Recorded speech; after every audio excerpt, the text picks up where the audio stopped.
Behind the general store, Rickard and Arya arrived where 4 guards had cornered a hooded man. On the floor was a leather bag with small bottles of all kinds of strange liquids. He had been spotted a few times in town, which was why Arya had been tracking him. He sold his mixtures to those who came to him with a cold or other issues. A guard even went out as a normal civilian and asked those who purchased his mixtures what the risks were. Some acted like they had no idea who he was talking about. Others said they had no side effects. One of the guards removed his hood, revealing a strange man. He appeared normal, but his eyes told a different story. They bound his hands and confiscated his leather bag. Before they could take him away for selling unknown drugs in town, Rickard gave the order to bring him to the mansion instead. Back at the mansion, he went through his bag. Several small bottles of liquid and different types of herbs. The man just stood there watching as everything was placed on the table. Arya sat on the sofa observing, and Ren was at her desk taking notes as always. Selling unknown drugs in my town from the shadows. How can I not find this odd? He sat down, folding his hands together and looked at him. One chance, explain. The man was visibly nervous as he explained. Not drugs, but herbs, as he called it. He hated the word drugs and preferred medicines and toxins. Medicine for those in need and toxins to give hunters an edge out in the wild. Nothing dangerous, just toxins that confuse animals or throw off their senses. As he explained what his mixture did, Rickard suddenly stood up. The room got quiet as he walked over to Ren. He reached over and picked up one of the pre-prepared scrolls. He handed the man a wanted poster and sat back down with the scroll. Wanted dead or alive for dealing with bandits. So let me guess, you sold bandits poisons which they favored to help them kidnap people. His hands were shaking a little. I am a mere herbalist, my lord. I carry no knowledge of what my clients do with the elixirs they buy from me. Rickard let out a sigh. And the bandits' victims are your test subjects for your elixirs. The man did not reply. He looked at Arya, who seemed interested in this man. Her eyes met his and she smiled. I think you are studying herbalism. To be honest, I had no idea there were still people who had interest in elixirs. Rather rare. But what are you looking for? What is the goal? He folded the wanted poster and let out a nervous breath. Vita Chroma, my lord. Rickard gripped the scroll a little tighter as he was about to explain. He lifted his hand to stop him. Vita Chroma, the elixir that can turn back time on the body for 10 seconds, able to heal even fatal wounds instantly. The man's eyes widened a little. That is correct, my lord. I didn't know there was anyone else that knew about it anymore. Rickard nodded. I know it, but the recipe was long lost. Said to have died with the creator as he never told anyone the recipe and never wrote it down as he could not write. He stood up looking at him in the eyes. Are you saying you can figure this out? He looked down at the folded paper in his hand for a moment. Then he looked up at him again. Then let me offer you a chance. He walked around the table. Instead of selling these to desperate people for few copper coins, work for me instead. I will give you a place to do your research and fund your work. In return, I want the Vita Chroma recipe a secret only known to myself and you, meaning a contract between the two of us. There was a gentle light of interest in his eyes, but he opened the wanted poster a little. Rickard noticed it. Your choice will also remove your fear for the bounty on your head.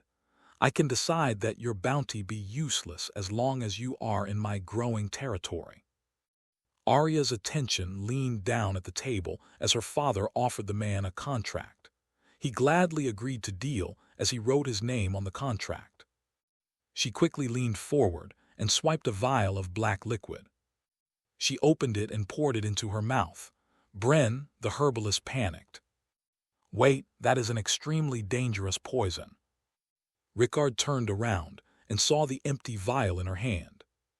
She smiled as the sour fluid spread in her mouth. She swallowed it and sat back holding the vial up. This is crazy stuff. Could probably kill a person in a matter of seconds if it got into their blood. Rickard leaned forward, looking at the vial. Indeed, that stuff looks evil. Bren was confused. How could they be so calm? He stepped forward to explain the seriousness of the situation. My lord, I had that vial for protection. That is a seriously dangerous toxin. We need to get it out of her. He looked back at him. Relax, my friend. My daughter loves poison. It's like a treat for her. He was confused. She was even using her finger to get more from the vial. Rickard just shrugged. She will probably bother you from now on, but that has nothing to do with me. Even while being confused, Rickard led him out to an old storage that was used up until recently in the forest. The area of the forest was secured, and no one came there. He offered to use the building to set up his lab to make his mixtures and experiments. He left Ren with him to give him a full explanation of how things worked and the rules of the town. But before that, Arya wanted to make something clear. She gave him a challenge: make a poison strong enough that will kill her. He was against it, but yet again Rickard just shrugged. The poor man had no idea what Arya was. Returning back to the office, there was a moment of silence. Rickard sat back looking up at the ceiling. Vita Chroma. This man is a treasure if he could figure it out. Everything is falling nicely in place. Once Slater returns and we can hopefully decide on the next step. But there is still too much unknown about this witch he is investigating. Still, the invading force was spreading. Deep in the forest behind the dungeon, the sound of metal clashing echoed. Lydia's skill was clearly visible with her new weapons, a rapier he had the smith make for her. The balance was perfect. A thin, long blade sharpened on both sides, the handle easy to grip with a guard that wrapped around the back of her hand. She leaped back. This is perfect, my lord. Even better than what I had when I was a knight captain. He stood upright, sheathed his sword, and explained. Your attack speed is different, faster for sure. You must have worked hard to get to that level of skill. She nodded with a proud smile. I have. Since I was a young girl, I could never get used to a normal training sword. So one day someone suggested it to me. He gave me a thin-bladed sword and told me it was lighter and perfect for speed over strength. Rickard was interested in this, someone she mentioned. Was this person close to you, or did you know his name? She shook her head. No, I think he was someone important to my father, but I don't think he was a noble. I never asked my father about him, as he never questioned my change in training method. Sadly, my father passed away before I became a knight. Rickard sighed. Sorry to hear that. He asked her to join him as he walked over to a tree. You did exceptionally well to have become the captain of the knights with your own made-up skill, but you are only halfway there. She was confused. However, he kept explaining as he chipped away a small area in the tree, only big enough for the tip of his finger to fit in. You can always get stronger. That is why a lot of people must have judged your sword play at first, even your weapon. You can easily defeat an opponent with it, but going up against another knight or someone stronger, your weapon won't work. The sword is too light. They will overwhelm you with pure strength. You also won't be able to do much against armor or shield with a thin blade like that. He pushed his finger into the small chipped-away hole and looked at her. Instead of strength and endurance like a normal knight, you need to lean more towards the other side of battle. He smiled with confidence. Speed and precision. He stepped back and asked her to hand over her sword. She stepped back and watched as he explained. Being physically strong is great. Enduring pain means you're mentally strong as well, but if you are fast and precise, you can take down the biggest enemy with a single strike. He readied himself and thrusted forward. Instead of swinging the sword, the tip struck the small hole. She gasped as she watched that thin blade piercing the tree and sink into it. He pulled the sword back and leaped back again with little effort. She stepped closer and looked into the small hole, seeing the light on the other side. She looked at him as he held the sword out to her. I have seen weapons that could take a life with ease by doing the same damage, small and deadly.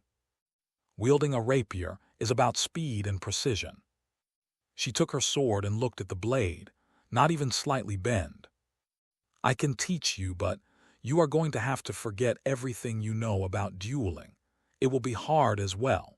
You are going to have to reshape your muscles to adjust to your new swordplay. But once you master it, I can promise you, you will be on a completely different level. Lydia was excited. She had been looking for a way to become stronger after the destruction of the royal island. Back in town, Arya swallowed a vial of deadly concoction she got from Bryn. He could hardly believe she drank such powerful poison. She placed a small vial on the table. Tasty but weak. You said you had a recipe for a deadly mixture. That stuff only tickled my tongue. He rested his hands on the table. How? I have never seen anyone with such tolerance. It makes no sense. She smirked. My secret, keep trying. As my father suggested, if you can make the strongest poison and make a cure for it, you are on the right path. I will keep exposing of the failed mixtures until you can master it. I still doubt you can make a poison strong enough to kill me. He looked up at her. I have never had an order given to me by my lord to try and take his daughter's life with poison. She waved and walked towards the door to leave. Keep trying, Mr. Apothecary. I gladly welcome it. Don't even think about holding back. Far to the south, Slater stepped out of the city. He was acting as a mere simple man who was returning to his family after attempting to find a job in the city. Gentle rain fell over the town and forest. The streets seemed empty only because everyone was taking cover indoors. Slater seemed tired as he explained his finding with each scroll. He opened with gathered information about key targets. The small city used to be the main source of transport of goods and nobles from and to the royal island, a port city where the average person could meet the nobles. With the royal island in ruins, the city's economy has dropped. Prices went up without the strong income from the royal island. The man in charge has only strengthened his beliefs and even started removing people who could not afford to live in his city. It was like he was trying to turn the city into his own paradise. He had shady connections with a powerful bandit leader as well who assisted him in dealing with anyone who stood up against his rule. After all, without a king, there was no one to judge him. But there is another, a local man, one of the nobles that fled the island that seemed to be interested in the city as well. Named Alex, he had a string of merchants under his employment that traveled far and wide across the country. There were also underground tunnels that were mostly used for the bandits. That was where they removed those who opposed the mayor. They even had a base of operation down there with weapons and scrolls of information to use for blackmail. Those were the key information. Other information was less important but just as valuable. Descriptions of the city gates, weak points and guard movements. A band of bandits ready to move into the city if something major happens. The boats that used to ferry the nobles were sunken or sold off to pirates. A few small fishing boats and a dock that had seen better days due to the lack of maintenance. Rickard was pleased. Investing into this man was worth it. His methods of gathering information was perfect. Thank you, Slater. You did well. Your job ends here and mine starts. He placed 5 gold coins on the table and pushed them gently forward to him. I don't do this often, but I believe I should compensate you for your first major job. You succeeded my expectations, and I expect similar effort in the future. Slater took the coins. even let out a slight breath of relief. It was not yet time for his monthly coin to come in, and having 2 daughters was a little hard as they had needs as well. 5 gold coins could benefit them well. Later Slater walked up to his home, seeing his daughters sitting outside with their guardian maid carefully watching them. The moment they saw him, they ran to him and embraced him. Life nodded gently as she stood calmly one side. "I have prepared lunch, sir. Once my duties are finished, I shall take my leave for the day." She looked at his daughters in his arms and smiled. He understood what she meant. She was giving him his power as a parent back. Rickard sat back with the scrolls stacked on his desk. A strange sense of excitement filled his heart. If I had this man back then, we might have known about the plot to seal us beforehand. Arya was resting on the sofa, her feet kicked up and a drink on the stand next to her with sandwiches which Ren proudly prepared.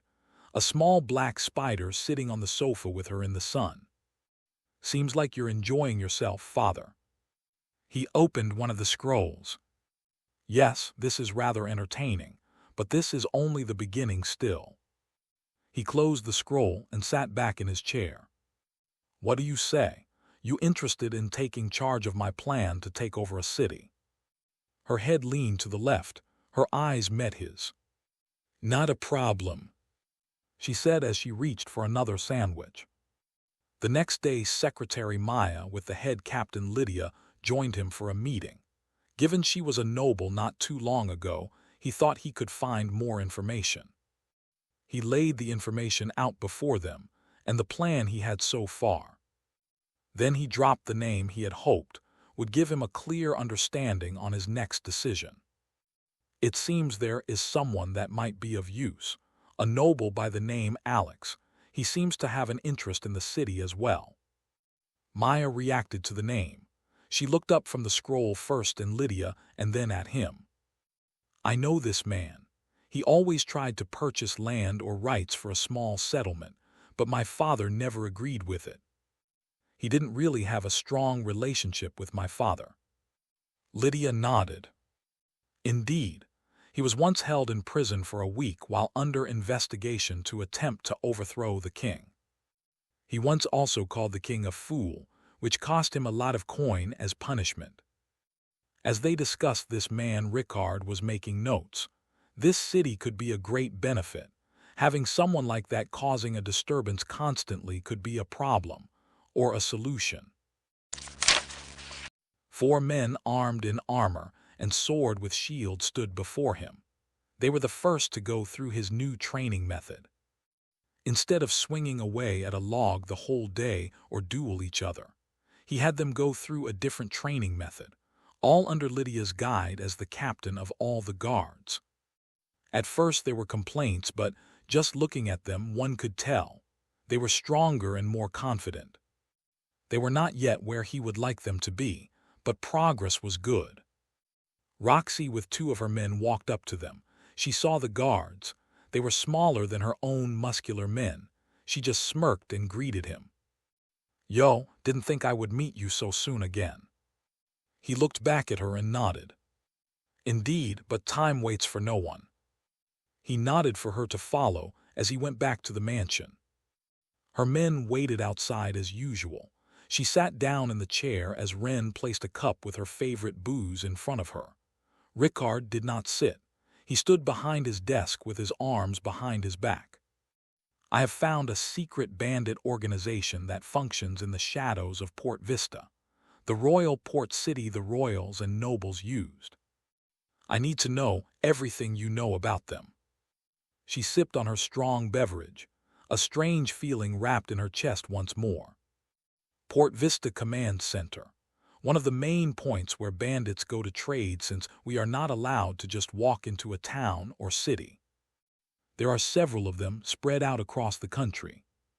The one in Port Vista is in the hands of the Blood Bandits. She placed her cup down. "I'd rather you do not interfere there. We use them as well to trade."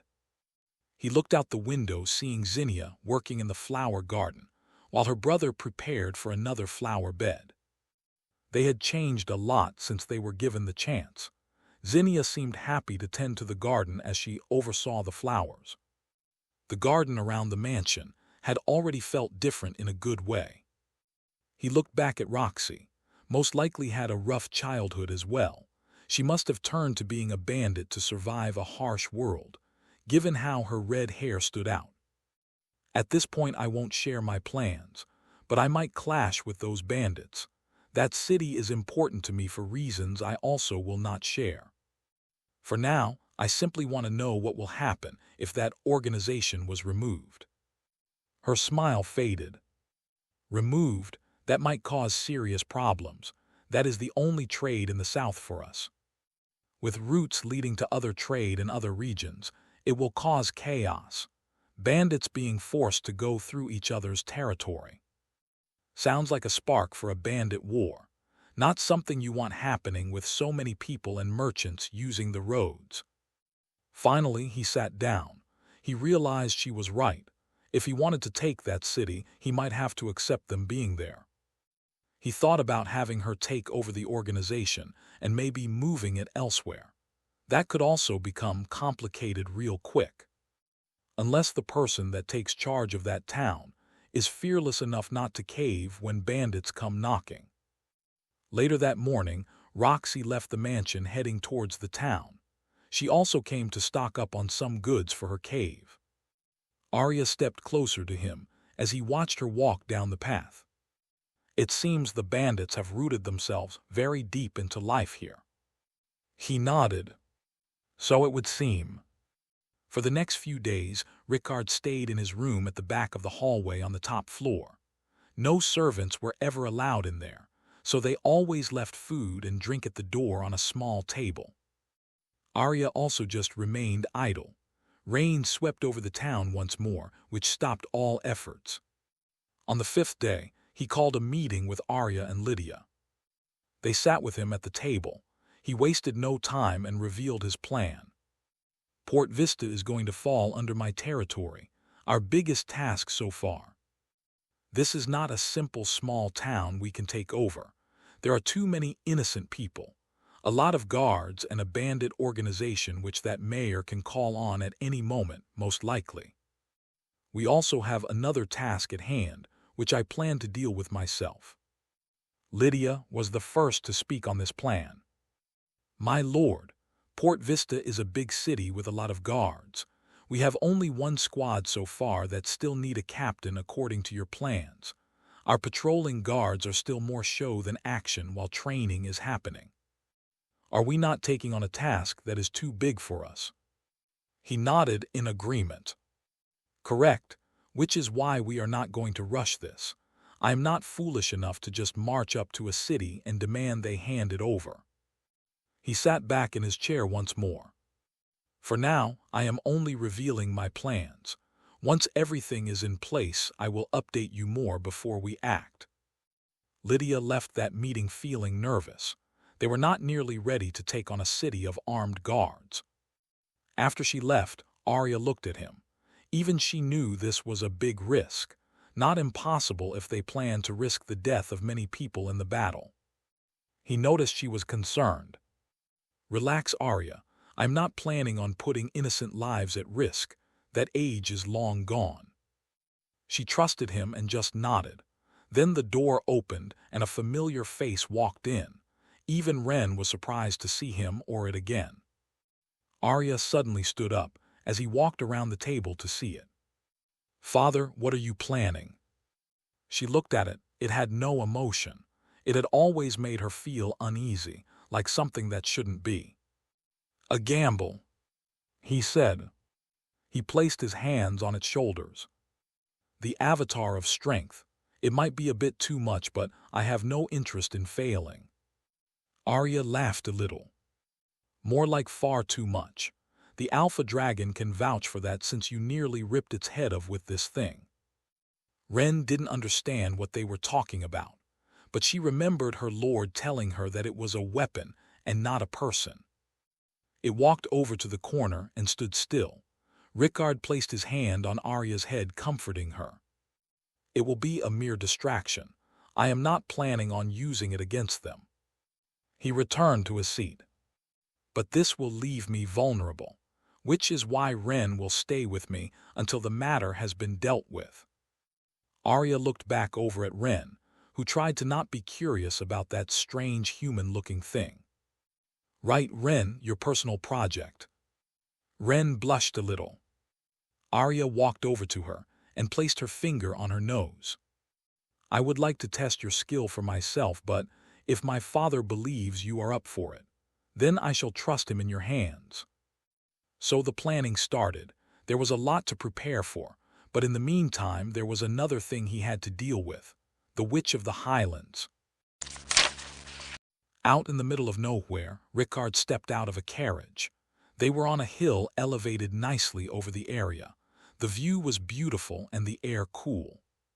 Further up on the hill sat a small stone house with a small garden and water well. The carriage driver simply got off as well and attended the horses. He slowly walked up to the house, finding the door open. Looking inside, he saw a lady sitting by the table. She puffed out a ball of smoke. She seemed annoyed as she glared at him. "What's your status and what's your ailment? I will demand payment." He slowly stepped halfway into the door and scanned the room. It seemed normal: kitchen, small sitting area with a fireplace and a bed in the corner. There was a room leading to the back with a curtain covering the entrance. "So you are the Witch of the Highland. Must say, never heard of a witch that helped injured people." She just puffed on her pipe, keeping her glare locked on him. She then stood up, a dagger pulled from under the table. She pointed it at him. "You don't smell like a noble, but you look wealthy. You also don't seem to be in need of aid. So, what do you want?" From what he could tell, her medical area was most likely behind that curtain. "I'm curious. Word has reached me off a witch that can heal injuries better than anyone. Pretty sure that is not what a witch is. Or do you have some form of ability or gift that no one else have?" She clicked her tongue. "Gift my ass. I worked hard and studied unlike you simpletons. Now, if you have no emergency or need assistance, get out of my house or you will need emergency aid and I won't help you." Rickard shrugged and turned around to leave. He looked back at her once more. "Guess all the fuss was for nothing. You're just an annoying lady that can mend wounds and stuff. Doubt you even know about the different blood types in same races." As he walked back to the carriage, he suddenly felt a hand pulling on his shoulder. She pulled him back, seeming even more annoyed than before. "How do you know that? I haven't told anyone about my research yet." He looked at her. She seemed annoyed but also curious. He was impressed once more by Slater's ability to gather information. He took her hand and pulled it off his shoulder. "I think I got it. People call you a witch because you know things that sound unreal. For example, the blood types." He stepped back. "Healers should be ashamed to not want to learn from you." She suddenly calmed down. "Who sent you? I don't work for or with nobles, and what do you know that I don't?" It was just as the note said. When it came to medical and health research, her curiosity was strong. "I am Rickard, lord of the town to the south. My words will not mean much, but I am not like the nobles or royals or whatever everyone calls themselves. My only interest is my goals. My town would welcome someone with your skills, as well as your research. I would like it if you continued that as well." He handed her a small scroll. "If you wish to take a chance and start a new life somewhere where you are not a witch for your skills, but someone appreciated, come find my town and show that to the guards at the gate." She watched as he got into the carriage. All she got was a name and a request to move her entire life to a new town. She slammed the scroll down on the ground. "The hell is this? You just show up, some random person, questioning my knowledge and tell me to pack up my life and move to your town. You really think I will just do that?" He nodded. "I believe you will. After all, I am the only one that knows you're on the path of knowledge no mere healer can even imagine."